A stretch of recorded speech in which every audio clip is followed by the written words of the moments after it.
Good evening. It is late. It's about 10:30. I just got home from work. And I did not get out to Mount Gees again this week. The last couple have been just very exhausting. I rotate an on-call shift with work, and so the week I'm on call is an exhausting week because I don't know what my nights look like, and it's difficult for me to get motivated in the morning to do something because I don't want to get into something, get interrupted because I get called in at 5 a.m.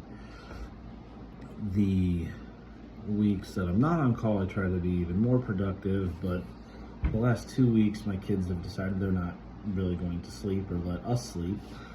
And so this week has been a lot of just trying to get caught up on rest, which isn't how it works. But needless to say, did not get out to Mount Gees again this morning, did not really work on anything related to it, which is frustrating for me because I've started something that I think is important, that gives me a creative outlet, and the last couple weeks just haven't been able to follow through with it.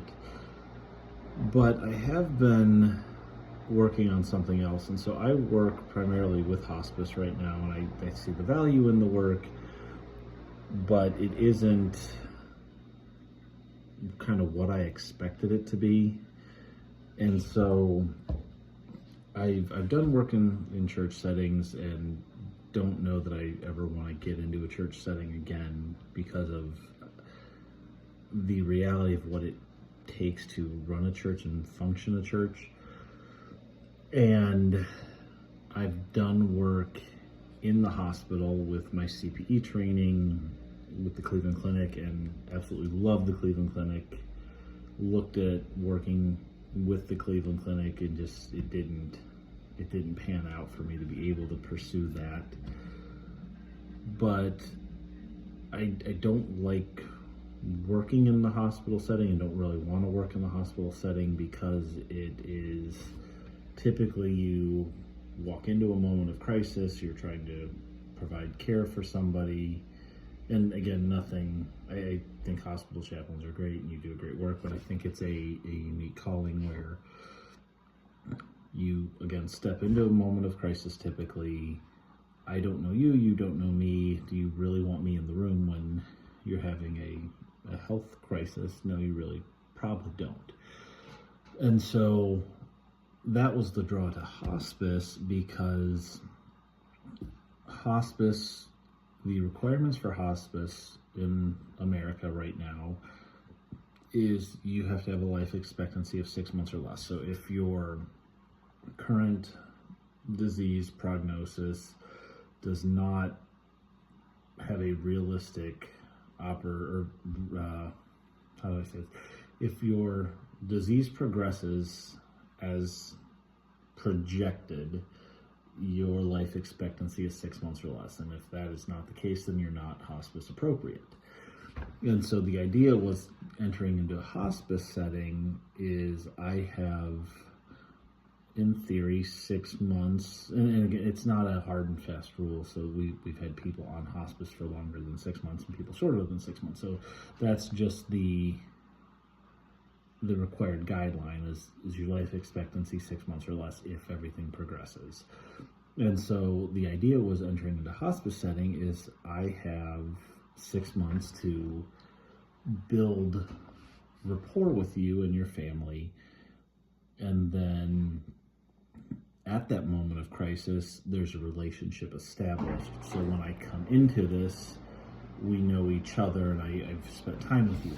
And there have been times where that has happened, but I've found a lot of my hospice patients don't engage much. I interact with a lot of people with Alzheimer's, dementia, or some form thereof. And so you're not having those conversations about what happens next and what happens when we die, and a lot of it is not the, and I don't know how to, this is all, I don't have the creative outlet with hospice that I thought I was going to have. And again, I see the value in the work. I work with amazing nurses, amazing social workers, and so like fantastic team of people.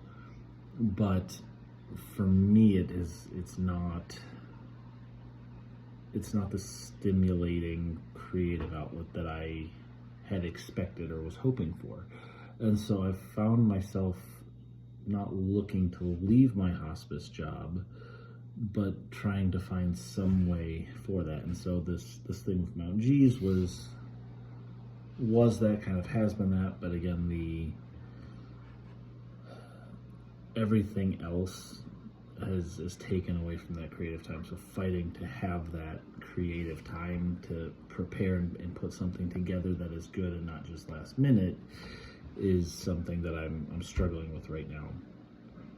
But I have been pursuing something else that has really been on my heart and my mind for, I don't know, a decade and a half, if not longer, and initially did not feel qualified or like that I had any weight to address any of the things that I was wanting to do or talk about, because I hadn't been through hardship or trial really.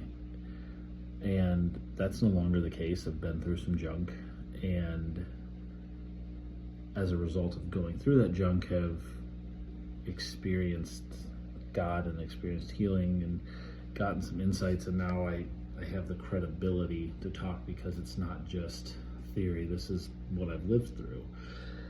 And so I've really been working on that. There's an avenue I am pursuing to be able to go in as a volunteer and do some of this work.